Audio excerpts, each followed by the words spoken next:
4 ಸ್ನೇಹಿತರು ಮತ್ತು ಬೇಟೆಗಾರ. ಬಹಳ ಹಿಂದೆ ಕಾಡಿನಲ್ಲಿ ಹರಿಣಿ, ಕಾಕ ಮತ್ತು ಮೂಷಿಕ ಎಂಬ 3 ಸ್ನೇಹಿತರು ವಾಸಿಸುತ್ತಿದ್ದರು. ಅವರು ತಮ್ಮ ಊಟವನ್ನು ಒಟ್ಟಿಗೆ ಹಂಚಿಕೊಳ್ಳುತ್ತಾ ಸಂತೋಷದಿಂದ ದಿನ ಕಳೆಯುತ್ತಿದ್ದರು. ಒಂದು ದಿನ ಕೂರ್ಮ ಎಂಬ ಆಮೆಯು ಅವರ ಬಳಿಗೆ ಬಂದು, ನಾನು ಸಹ ನಿಮ್ಮ ಗುಂಪಿಗೆ ಸೇರಲು ಮತ್ತು ನಿಮ್ಮ ಸ್ನೇಹಿತನಾಗಲು ಬಯಸುತ್ತೇನೆ. ನಾನು ಒಬ್ಬಂಟಿಯಾಗಿದ್ದೇನೆ ಎಂದು ಕೇಳಿತು. ನಿಮಗೆ ಅತ್ಯಂತ ಸ್ವಾಗತವಿದೆ, ಕಾಕ ಹೇಳಿದರು. ಆದರೆ ನಿಮ್ಮ ವೈಯಕ್ತಿಕ ಸುರಕ್ಷತೆಯ ಬಗ್ಗೆ ಏನು? ಸುತ್ತಲೂ ಅನೇಕ ಬೇಟೆಗಾರರು ಇದ್ದಾರೆ. ಅವರು ನಿಯಮಿತವಾಗಿ ಈ ಕಾಡಿಗೆ ಭೇಟಿ ನೀಡುತ್ತಾರೆ. ಬೇಟೆಗಾರ ಬಂದರೆ ನಿಮ್ಮನ್ನು ನೀವು ಹೇಗೆ ರಕ್ಷಿಸಿಕೊಳ್ಳುತ್ತೀರಿ? ಅದಕ್ಕಾಗಿಯೇ ನಾನು ನಿಮ್ಮ ಗುಂಪಿಗೆ ಸೇರಲು ಬಯಸುತ್ತೇನೆ ಎಂದು ಕೂರ್ಮ ಹೇಳಿದರು. ಅವರು ಅದರ ಬಗ್ಗೆ ಮಾತನಾಡಿದ ಕೂಡಲೇ ವ್ಯಾಧ ಎಂಬ ಒಬ್ಬ ಬೇಟೆಗಾರ ದೃಶ್ಯದಲ್ಲಿ ಕಾಣಿಸಿಕೊಂಡನು. ಬೇಟೆಗಾರನನ್ನು ನೋಡಿ ಹರಿಣಿ ಓಡಿಹೋಯಿತು.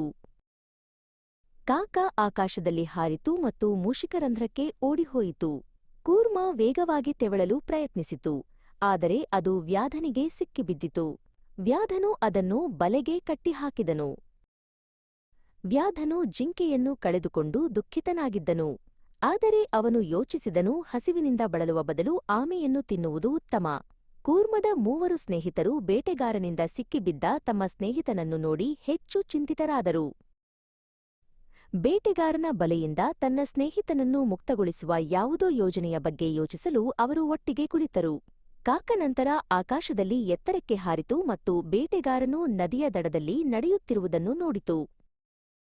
ಯೋಜನೆಯ ಪ್ರಕಾರ ಹರಿಣಿಯು ವ್ಯಾಧನ ಮುಂದೆ ಯಾರ ಗಮನಕ್ಕೂ ಬಾರದಂತೆ ಓಡಿ ಸತ್ತವನಂತೆ ವ್ಯಾಧನ ಹಾದಿಯಲ್ಲಿ ಮಲಗಿತು.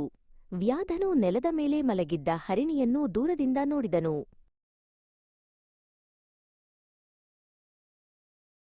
ಅದನ್ನು ಮತ್ತೆ ಕಂಡುಕೊಂಡಿದ್ದಕ್ಕಾಗಿ ಅವನು ತುಂಬಾ ಸಂತೋಷಪಟ್ಟನು. ಈಗ ನಾನು ಅದರ ಮೇಲೆ ಉತ್ತಮ ಔತಣವನ್ನು ತಿನ್ನುತ್ತೇನೆ ಮತ್ತು ಅದರ ಸುಂದರವಾದ ಚರ್ಮವನ್ನು ಮಾರುಕಟ್ಟೆಯಲ್ಲಿ ಮಾರಾಟ ಮಾಡುತ್ತೇನೆ ಎಂದು ವ್ಯಾಧನು ತನ್ನಷ್ಟಕ್ಕೆ ತಾನೇ ಯೋಚಿಸಿದನು. ಏತನ್ಮಧ್ಯೆ ಯೋಜಿಸಿದಂತೆ ಮೂಷಿಕ ಬಲೆಯ ಮೂಲಕ ಕಚ್ಚಿ ಕೂರ್ಮವನ್ನು ಮುಕ್ತಗೊಳಿಸಿತು. ಕೂರ್ಮ ಆತುರಾತುರವಾಗಿ ನದಿಯ ನೀರಿಗೆ ತೆವಳಿಕೊಂಡು ಹೋಯಿತು.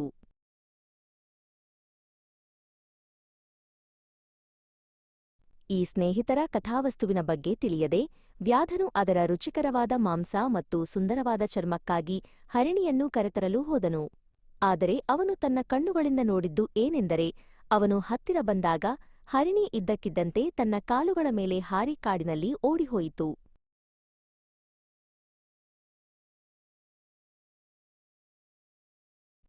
ನಿರಾಶೆಗೊಂಡ ವ್ಯಾಧನು ಬಲೆಯಲ್ಲಿ ನೆಲದ ಮೇಲೆ ಬಿಟ್ಟು ಹೋದ ಕೂರ್ಮವನ್ನು ತೆಗೆದುಕೊಳ್ಳಲು ಹಿಂತಿರುಗಿದನು.